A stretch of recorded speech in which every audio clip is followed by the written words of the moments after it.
सर्दियाँ स्टार्ट होते ही हमारे लिए सबसे अहम काम होता है रज़ाइयाँ ख़रीदना, वो चाहे पॉलिएस्टर की हों, विकी रज़ाइयाँ हों या फिर हों हमारे जो है वो कपास की। इनको बनवाते हैं हम या फिर इनको जो है बाज़ार से ख़रीद कर आते हैं। बिल्कुल इस तरह की रज़ाइयाँ जो है ना वो महंगी भी मिलती हैं और आजकल जिस तरह से महंगाई है, ये रज़ाइयाँ हमें बाज़ार से ख़रीदना काफ़ी महंगा पड़ जाता है। तो क्यों ना आज मैं आपको बताऊँ कुछ ऐसे आइडियाज़ आपके साथ शेयर करने वाली हूँ कि यही रज़ाइयाँ हम घर पे बना लेंगे। तो इसके लिए जो है हम बनाएँगे बिल्कुल विकी रज़ाइयाँ। विकी रज़ाइयों के लिए ये इस तरह के पॉलिएस्टर मिलते हैं, जो कि पॉलिएस्टर शीट भी कहलाती हैं, कॉटन भी कहलाती हैं। ये डिफ़रेंट टाइप्स की होती हैं।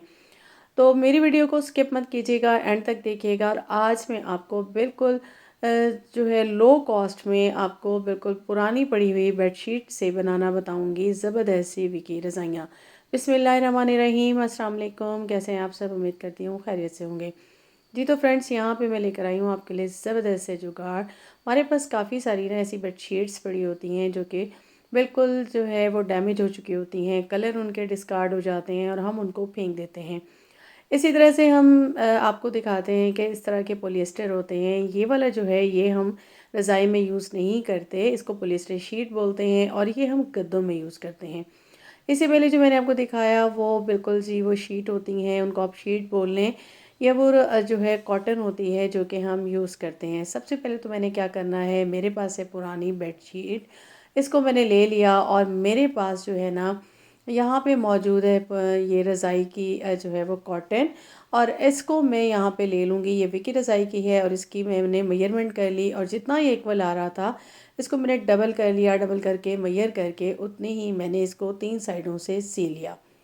चौथी साइड मैंने ओपन रख दी और ये मैं बनाने वाली हूँ अपनी बेटी के लिए। छोटी रज़ाई बनाऊँगी, लेकिन इसी तरह की आप सेम मेथड से बड़ी रज़ाई भी बना सकते हैं, गद्दे भी बना सकते हैं, रेलियाँ भी बना सकते हैं। रेलियों के लिए आपको सिर्फ पुराने कपड़ों को इस तरह इनके अंदर बिछाना होता है।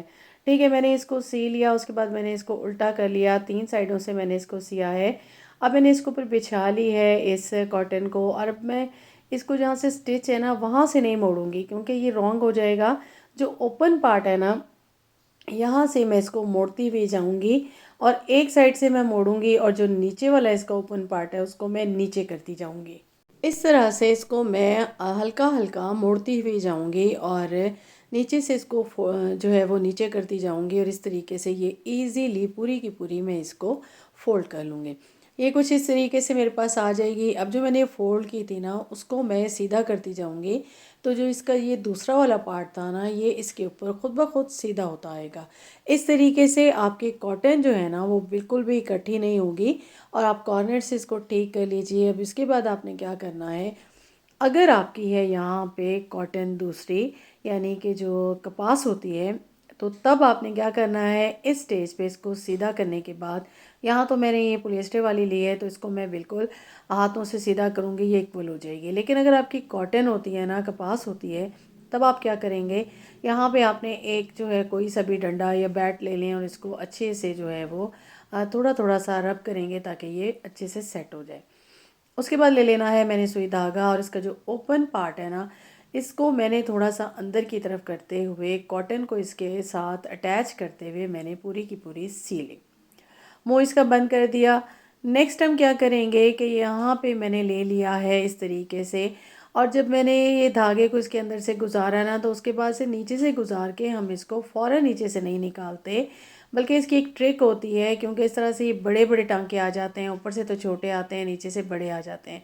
आपने क्या करना होता है कि इसको जब आपने इस तरह से ऊपर से निकालेंगे ना, तो आपने इसको तकरीबन इंच जितना ना अंदर कॉटन से निकाल के फिर उसको अपने नीचे की तरफ करना है। फिर नीचे से आपने फ़ौरन ही साथ ही स्टिच इसको निकाल के ऊपर की तरफ ले आना है। इस तरह से ये आपका बिल्कुल छोटा छोटा जो है वो टांका ऊपर भी आएगा, नीचे भी आएगा।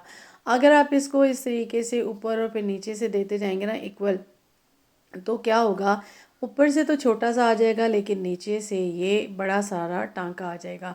तो ये आप देख रहे होंगे कि मैंने इसको इस तरीके से करना है और मैं इसको पहले मैंने आपको बिल्कुल स्लो दिखाया कि इसको आप निकाल के फिर नीचे से ऊपर की तरफ कर लें। इस तरीके से अगर आप बिगनर्स हैं ना, तो आपके लिए थोड़ी सी प्रॉब्लम होती है, लेकिन फिर आपको ट्रिक समझ में आ जाती है। तो फिर आपने इसको इसी तरह से करना है कि थोड़ा सा जब ऊपर से आप एक छोटा सा टांका दे रहे होते हैं ना, तो फ़ौरन नीचे नहीं निकालना।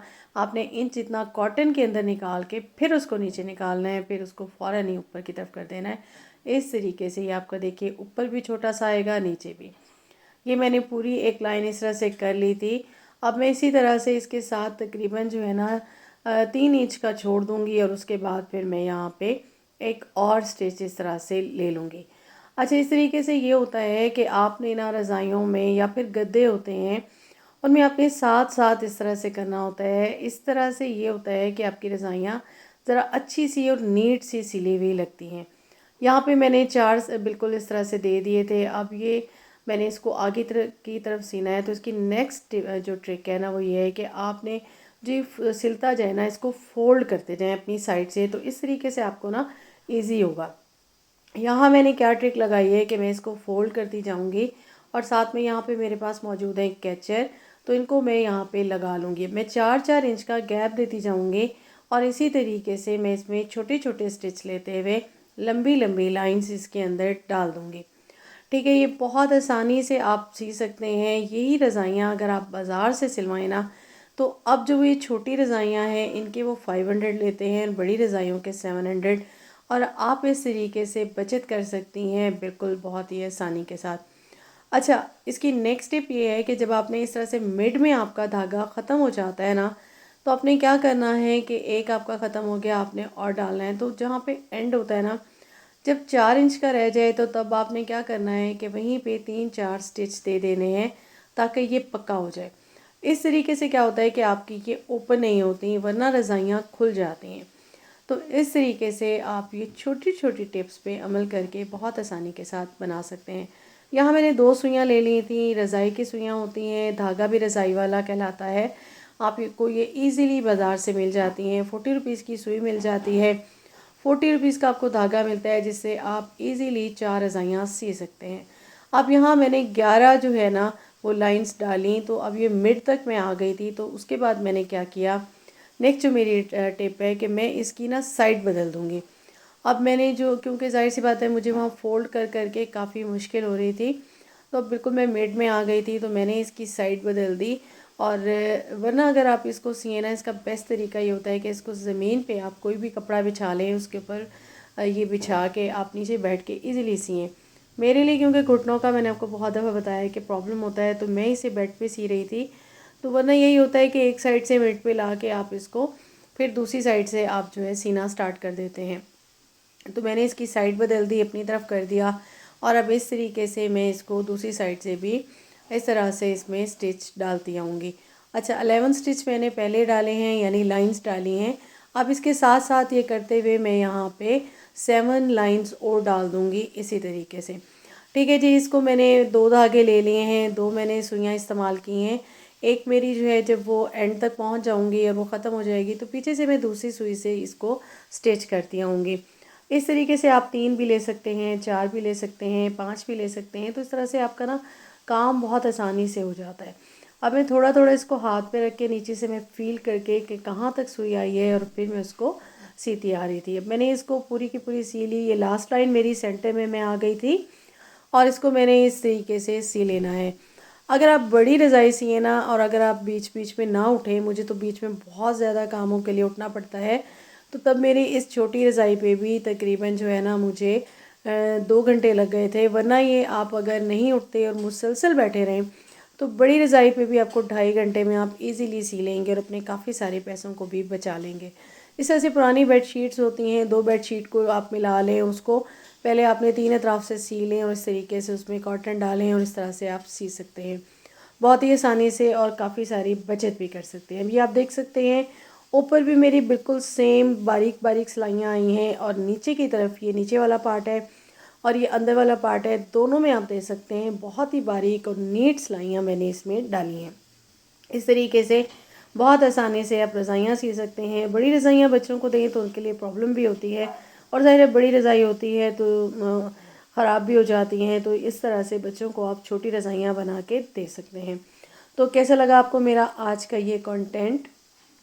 ये मैंने आपके लिए पार्ट 1 बनाया है, और इंशाल्लाह मैं इसका कवर भी बनाऊंगी और आपको बताऊंगी किस तरीके से बहुत ज़्यादा सर्दियाँ आ जाएँ तो इन्हीं भी की रज़ाइयों को हम किस तरीके से गर्म भी रख सकते हैं। तो अब मेरे नेक्स्ट पार्ट में मैं इंशाल्लाह आपको इसकी मुकम्मल जो है डिटेल जो है आपके साथ शेयर करूँगी और इसके कवर की भी। उम्मीद करती हूँ मेरा आज का कंटेंट पसंद आया होगा। पसंद आया तो काइंडली मेरे चैनल को सब्सक्राइब कर दीजिएगा, बेल आइकन को प्रेस कर दीजिएगा। अपना रखिएगा बहुत ज़्यादा ख्याल और इसी तरीके से छोटे छोटे काम घर पे करके ढेरों बचत भी आप कर सकते हैं। अपना ख्याल रखिएगा। मुझे इजाज़त दीजिएगा। अल्लाह हाफ़िज़।